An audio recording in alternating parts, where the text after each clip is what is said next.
नमस्कार, इस खास पेशकश में आपका स्वागत है। इवनिंग एजेंडा में आज बात करेंगे मध्य प्रदेश और छत्तीसगढ़ की सेहत की। सबसे पहले छत्तीसगढ़ में संविदा स्वास्थ्यकर्मी हड़ताल पर हैं, जिससे स्वास्थ्य सेवाएं ठप्प पड़ी हुई हैं। अस्पतालों में सन्नाटा है, मरीज परेशान हो रहे हैं। बात एमपी की भी करेंगे तो यहां पर अगर आप तस्वीरें देखें तो स्वास्थ्य सेवाएं बदहाल यहां पर भी नजर आती हैं। टीकमगढ़ में बारिश में जिला अस्पताल पानी पानी है। इंदौर के एमटीएच अस्पताल में 2 बच्चों की मौत हो चुकी है, जिसके बाद जमकर हंगामा हुआ है। भोपाल में तो डॉक्टर ही अस्पताल से गायब थे। कलेक्टर निरीक्षण करने के लिए जेपी अस्पताल पहुंचे थे। 20 डॉक्टर मौके से गायब पाए गए। ये 4 तस्वीरें आपकी टीवी स्क्रीन पर। एक तरफ छत्तीसगढ़ की स्थिति आप देखिए और दूसरी तरफ मध्य प्रदेश के अलग अलग जिलों में क्या हालत है सरकारी अस्पतालों की, ये भी प्रत्यक्ष होती हुई।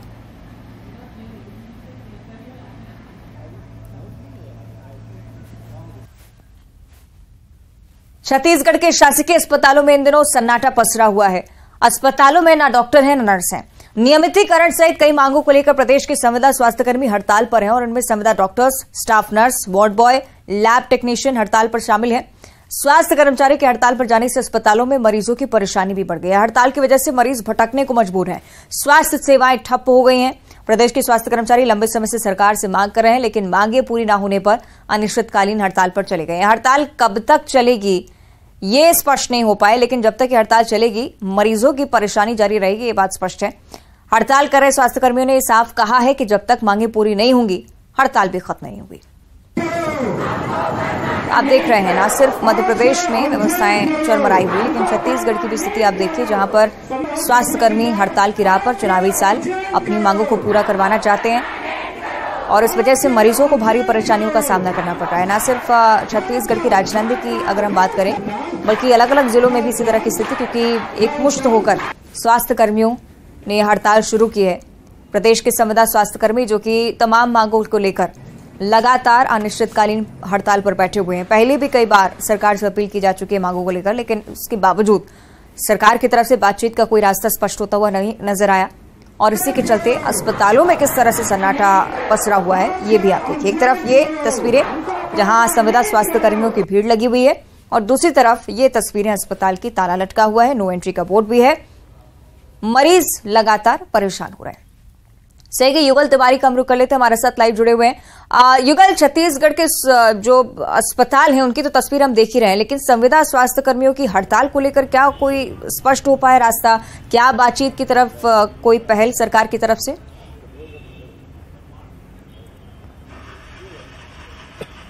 देखिए अवंतिका, ये आंदोलन पहली बार नहीं है। इससे पहले कई बार स्वास्थ्य कर्मचारी हैं वो आंदोलन पर गए हैं। अभी 24 सूत्री मांगों को लेकर आंदोलन कर रहे हैं। कोई नियमितीकरण की मांग को लेकर आंदोलन कर रहा है और ये बार बार आंदोलन होता है और ये अधिकारियों की अकड़मन्यता को दिखाता है और दर्शाता है कि जब वो आंदोलन की अल्टीमेटम देते हैं तो कोई आला अधिकारी है स्वास्थ्य महकमे का उनसे बात नहीं करना चाहता और पूरे इस आंदोलन के दौरान यदि कोई सफर करता है तो वो है जो मरीज हैं वो पूरी तरह से सफर करता है। तो इससे साफ अंदाजा लगाया जाता है परेशानी आम जनता को है और जो आला अधिकारी हैं वो चुप्पी साधे बैठे हुए हैं और अपनी जो मांगों को लेकर के लगातार पूरे प्रदेश भर के जो स्वास्थ्य कर्मचारी हैं वो आंदोलन पर हैं, अनियमित कर्मचारी हैं आंदोलन पर हैं और ऐसे में परेशानी आम जनता को हो रही है।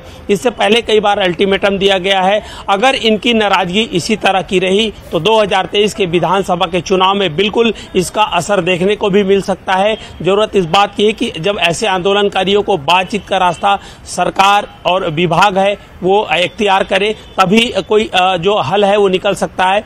और अभी अनिश्चितकालीन आंदोलन पर है। आंदोलन कब खत्म होगा, किसी तरह का बातचीत भी नहीं हो रहा है, चाहे द्विपक्षीय वार्ता ना हो रहा है और ना ही त्रिपक्षीय वार्ता किसी तरह का हो रहा है। तो इसे साफ अंदाजा लगाया जा सकता है कि अवंतिका आंदोलन और भी लंबा खींच सकता है और जब आंदोलन और लंबा खींचेगा तो इसमें स्वास्थ्य व्यवस्था पर बुरी तरह से असर पड़ेगा और आम जनता को फिर से परेशानियों का सामना करना पड़ेगा। जी बिल्कुल युगल, और प्रशासनिक स्तर पर जितने दावे किए जाते हैं उनकी भी कहीं ना कहीं पोल खुलती हुई।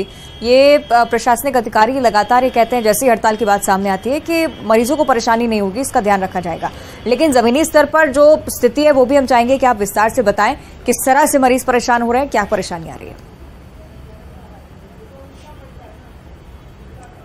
देखिए, स्वास्थ्य महकमे में टेक्नीशियन से लेकर के चिकित्सा तक, नर्स से लेकर के कंपाउंडर तक की कमी है। दूरस्थ वनांचल क्षेत्र है, वहां पर भी कमी है, शहरी क्षेत्रों में भी कमी है। और चूंकि अब बरसात का सीजन है, ऐसे में जो महामारी है या फिर जो बरसाती जो बीमारियां हैं, जो सीजनल जो बीमारियां हैं, वो ज्यादा प्रकोप होती हैं। फंगल भी इन्फेक्शन का दौर चलता है, तो ऐसे में इस समय मरीजों की संख्या है वो ज्यादा आती है। और जब भी आंदोलन करते हैं, पहले अल्टीमेटम दिया जाता है, लेकिन अधिकारी हैं स्वास्थ्य महकमे के या फिर अन्य विभाग के, वो अपने मातहत कर्मचारियों से बीच का रास्ता नहीं अपनाते, बातचीत नहीं करते, और यही वजह है कि आंदोलन खड़ा हो जाता है। और जब आंदोलन खड़ा होता है तो आर पार की लड़ाई के मूड में सभी कर्मचारी आ जाते हैं। कमोबेश यही हालात है। और ये कहा जा सकता है कि भले दावे लाख किए जाए कि अव्यवस्थाएं नहीं होगी, लेकिन अव्यवस्था साफ तौर पर दिख रही है। कहीं पे ताला जड़ा हुआ है, कहीं पर लिखा है कि सिर्फ आपातकालीन सेवाएं हैं। तो ये दर्शा रहा है, बता रहा है कि अव्यवस्था तो है।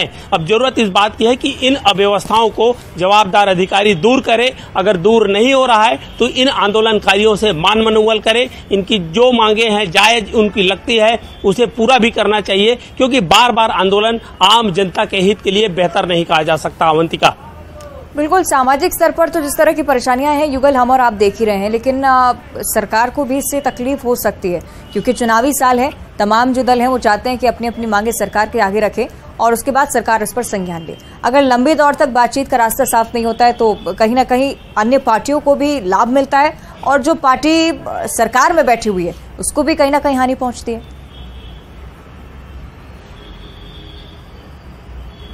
देखिए अवंतिका, चुनावी वर्ष है, 2023 में विधानसभा का चुनाव होना है। और ऐसे में अगर सरकार से नाराजगी है, विभाग से नाराजगी है, तो विपक्ष इनको हवा देने का काम करती है और उसका फायदा विपक्ष को भी मिलता है। इससे पहले जब 2018 के चुनाव हुए थे तो उसका साफ परिणाम देखने को मिला। कर्मचारियों की नाराजगी ऐसी थी, किसानों की नाराजगी ऐसी थी कि कांग्रेस सत्ता में आई और भारी बहुमत से उसने जीत दर्ज की। अभी लगातार कर्मचारी नाराज हैं, कई बार अपनी मांगों को मनाने के लिए आंदोलन भी कर चुके हैं। अब जवाबदार अधिकारियों को बीच का रास्ता अपनाना चाहिए। वार्ता के दौर है, जो बातचीत का जो रास्ता है उसे खुला रखना चाहिए, बातचीत करने की जरूरत है।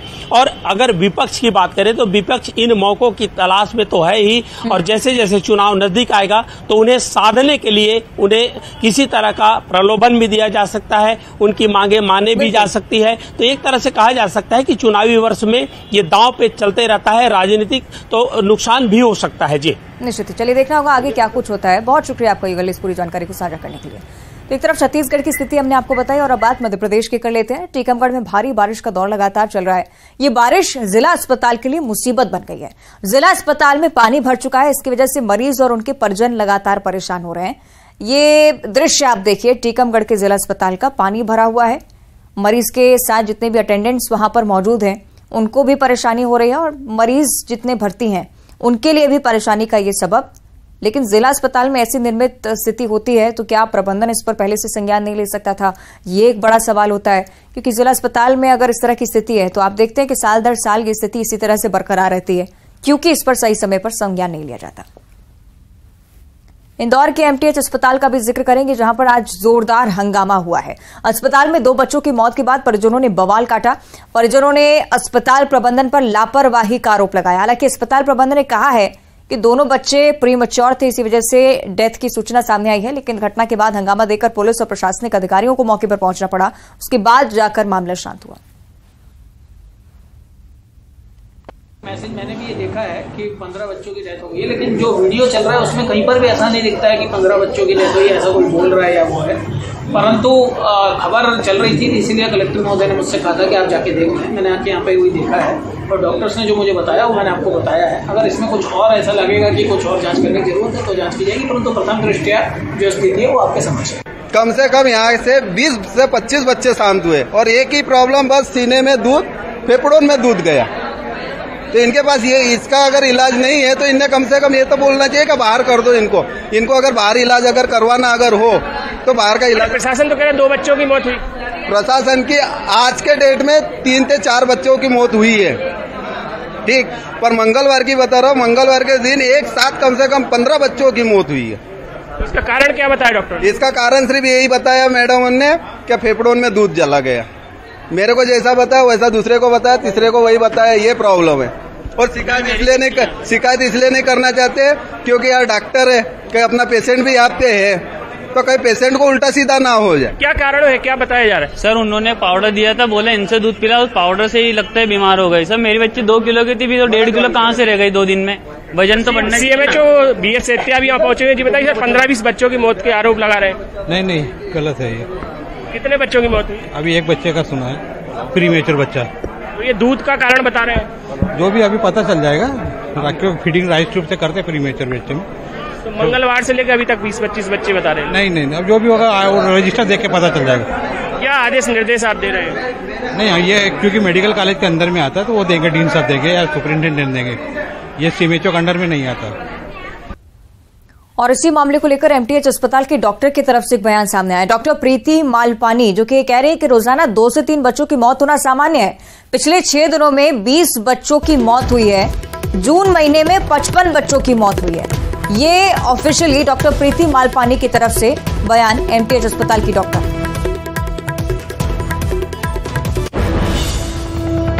बिल्कुल ही गलत है, ये एकदम अफवाह है और बहुत गलत अफवाह है। ऐसा नहीं होना चाहिए। हॉस्पिटल की इसमें बदनामी होती है। एक्चुअली डॉक्टर का भी मॉरल डाउन होता है यदि डॉक्टर्स को इतनी मेहनत करने के बाद यदि ऐसा बोला जाए। एकदम गलत अफवाह थी ये। तो वस्तु स्थिति ये है कि लास्ट 24 आवर्स में 2 डेथ्स हुई हैं। इस बच्चे का कारण प्रीमैच्योरिटी और लो बर्थ वेट था। SNCU डिपार्टमेंट में 90-100 से भी ज्यादा बच्चे होते हैं, उसमें से कभी 2 डेथ, कभी 1 डेथ, कभी 3 डेथ, ये सभी जगह होता है। मतलब टोटल यदि हम मोर्टेलिटी रेट इस SNCU की निकालें तो 18 से 20% के आसपास आती है, जो कि किसी भी SNCU की इतनी ही डेथ होती है।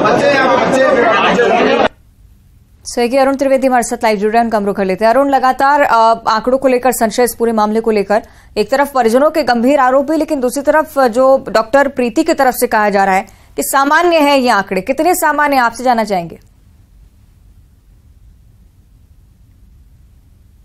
तो यही लग रहा है कहीं ना कहीं गड़बड़ है, क्योंकि अभी तक ये आंकड़े नहीं बताए हैं कि कितने बच्चों की मौत हुई, क्योंकि मौखिक तो जरूर बोला जा रहा है, लेकिन लिखित में जो आंकड़े हैं, कितने बच्चे भर्ती हुए थे, कितनों की मौत हुई, किनको क्या इलाज दिया गया, ये किसी तरह की कोई जानकारी अभी तक अस्पताल प्रबंधन की ओर से नहीं दी गई है। एक नया मामला सामने आया, जो बच्चे की मौत हुई थी उसके परिजनों का एक नया आरोप ये है। जी बताइए, क्या आरोप है आप लोगों का, क्या कह रहे हैं? हमारे पास कॉल आया है, ये बोलते हैं कि डॉक्टर साहब क्या आप आ जाइए, हमने गलती से दूसरे का बच्चा दे दिया आपको, और सुबह से परेशान कर रखा इन लोगों। एक तो इनकी गलती की वजह से हमारा बच्चा चले गया, और दूसरे को बच्चे को दे दिया। हम हमारे घर तक वहाँ तक चले गए थे, और इनको बोले कि झूठ बोल के बुला रहे के बच्चे को पेट का निशान लगाना है, आप आ जाइए। वो झूठ बोल के बुला देंगे और झूठ बोल देंगे, और बोले कि हमसे वो पेट का निशान लगाना, आप आ जाइए। क्या कहा डॉक्टर? दूसरा बच्चा दे दिया आपको? हाँ, दूसरा बच्चा दे दिया।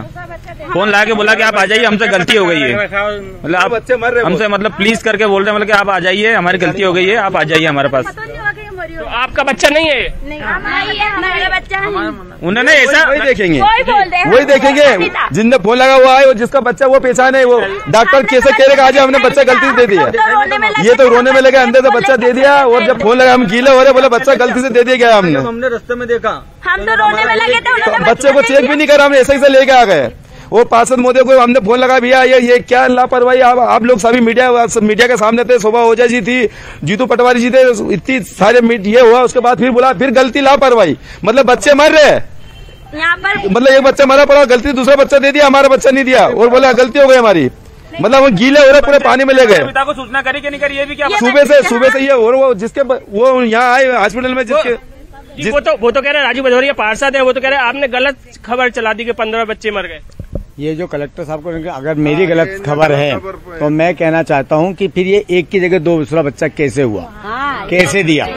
हमारा कहना ये है कि जो कलेक्टर साहब ने बयान दिया है, मैं कलेक्टर साहब से निवेदन करना चाहता हूँ कि आप प्रशासन पर आंख बंद करके भरोसा न करें, यहाँ की जांच कराएं और यहाँ पता करें कि आज कितने बच्चों का जन्म हुआ, कितने बच्चे मरे। मैं कहता हूँ कि पिछले 15 दिन का अगर आप रिकॉर्ड निकालोगे तो आपको सारी लापरवाही पता चलेगी। एक बच्चा जो सामने है, इसको आपने पहले मृत घोषित करा, अब ये बच्चों कह रहे कि ये बच्चा हमको जो दिया है वो दूसरे का बच्चा है। मतलब इससे ये सिद्ध हो रहा है कि 2 बच्चे तो ऑलरेडी हो गए। तो मतलब आपकी मतलब ऑलरेडी आप अपने आप हमें बोलने की जरूरत नहीं, अपने आप सिद्ध हो रहा है कि कितने बच्चे मर रहे हैं। ये लापरवाही है। मैं आदरणीय कलेक्टर इलैया राजा साहब कह सकता हूँ कि आपका काम करने का तरीका अच्छा है। आपसे निवेदन है कि गरीब परिवार लोगों को न्याय मिले और अस्पताल में अच्छा ट्रीटमेंट कैसे मिल सके। आप खुद आके हफ्ते में एक बार आकर कम से कम हॉस्पिटल का सर्वे करें, जांच करें कि प्रॉपर में काम क्या हो रहा है, कैसे लोग कर रहे हैं।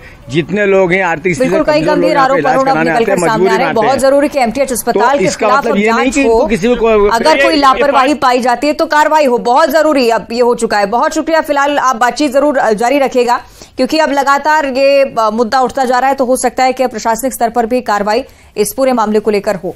बहरहाल आगे बढ़ते हैं। भोपाल में कलेक्टर ने अस्पतालों का निरीक्षण भी किया है। जेपी अस्पताल पहुंचे थे आज कलेक्टर आशीष जैन। 20 डॉक्टर गायब मिले हैं। इसके बाद कलेक्टर ने 18 डॉक्टरों का 1 दिन का वेतन काटा है और वेतन वृद्धि रोकने का भी निर्देश दिया। इसके साथ ही कलेक्टर ने संविदा डॉक्टर की सेवाएं समाप्त करने के निर्देश दिए हैं। ये तस्वीरें उस वक्त की हैं जब भोपाल कलेक्टर आशीष सिंह यहां पर पहुंचे थे और जितने भी डॉक्टर्स यहां से अनुपस्थित पाए गए हैं उनके खिलाफ सख्त कार्रवाई की है। कल स्कूलों के निरीक्षण के लिए भी पहुंचे थे। सही रंजना का हम रुख कर लेते हैं। रंजना, ये तस्वीर एक बार फिर से, एक तरफ इंदौर में जब हम लापरवाही देखते हैं तो बहुत जरूरी लगता है इस तरह की तस्वीरें सामने आना, जहां पर खुद कलेक्टर पहुंचते जमीनी स्तर पर जांचते हैं कि काम ठीक तरह से चल रहा है या नहीं। रंजना जी अवंतिका, सरकारी अस्पतालों में स्वास्थ्य सुविधाओं की बात कर ली जाए तो बेपटरी है और हालात ये हैं कि डॉक्टर समय पर नहीं पहुंचते और खास करके जो मरीज हैं उनको बहुत ज्यादा परेशानियों का सामना करना पड़ता है। और खास करके सरकारी अस्पताल जहां पर आज व्यवस्थाओं की और हकीकत की पोल खुली है, जहां पर कलेक्टर पहुंचे थे, लेकिन ये सिर्फ एक दिन की बात नहीं है बल्कि रोजाना इस तरीके की तस्वीरें होती हैं। लेकिन यही है कि आज जब कलेक्टर पहुंचे हैं तब चीजें निकलकर सामने आई हैं, जब डॉक्टर समय पर नहीं पहुंचते, क्योंकि सरकारी अस्पतालों में सुबह 9 बजे पहुंचने का समय होता है डॉक्टर्स का। लेकिन यहां पर जब कलेक्टर पहुंचे तो जो 20 से ज्यादा डॉक्टर हैं वो ड्यूटी पर नहीं थे। जब राजधानी भोपाल में इस तरीके के हालात है तो ग्रामीण इलाकों में आप अंदाजा लगा लीजिए कि किस तरीके से स्वास्थ्य सुविधाओं के हाल होंगे, सरकारी अस्पतालों में डॉक्टर्स के समय पर पहुंचने के हाल होंगे, क्योंकि लगातार इस तरह की शिकायतें पहुंचती हैं। और जब राजधानी भोपाल, जहां पर स्वास्थ्य मंत्री यहां पर है, पूरे प्रशासन यहां पर है, लेकिन बावजूद इसके जब इस तरीके से लापरवाही यहां पर देखने को मिल रही है तो आप अंदाजा लगा सकते हैं कि प्रदेश भर में सरकारी अस्पतालों में इसी तरह से जो लापरवाही है वो देखने को मिलती है। और आज ये जो हकीकत है, कलेक्टर ने जब निरीक्षण किया तब निकलकर सामने आई। और अभी हाल ही की तस्वीरें दिखाऊं कि एक पेशेंट बहुत ज्यादा दर्द से कराहते हुए यहां पर पहुंची, लेकिन उसके बावजूद यहां पर डॉक्टर तत्काल उसको देखने के लिए नहीं पहुंचे, बल्कि पहले पर्चा बनवाना पड़ा, फिर थोड़ा सा इंतजार करना पड़ा। यानी अभी जो लगाम है वो और ज्यादा कसने की जरूरत है, क्योंकि सरकारी अस्पताल सिर्फ आम आदमी की तुरंत इलाज मिल सके इसके लिए बनाए गए हैं। और ऐसे में डॉक्टर्स को सजग रहना होगा, क्योंकि जब मरीज यहां पर पहुंचते हैं तो उन्हें भगवान का रूप मानते हैं। तो ऐसे में डॉक्टर्स को भी अपनी ड्यूटी निभानी होगी और खास करके जो अधिकारी हैं, स्वास्थ्य विभाग के जो मंत्री हैं, जो प्रशासन है, उनको भी जागना होगा और इस तरीके के जो निरीक्षण है वो करने होंगे, ताकि आने वाले दिनों में इस तरह की जो लापरवाही है। बहुत शुक्रिया आपका रंजना इस पूरी बातचीत के लिए। और इसी के साथ इवनिंग एजेंडा में इतना ही। नमस्कार।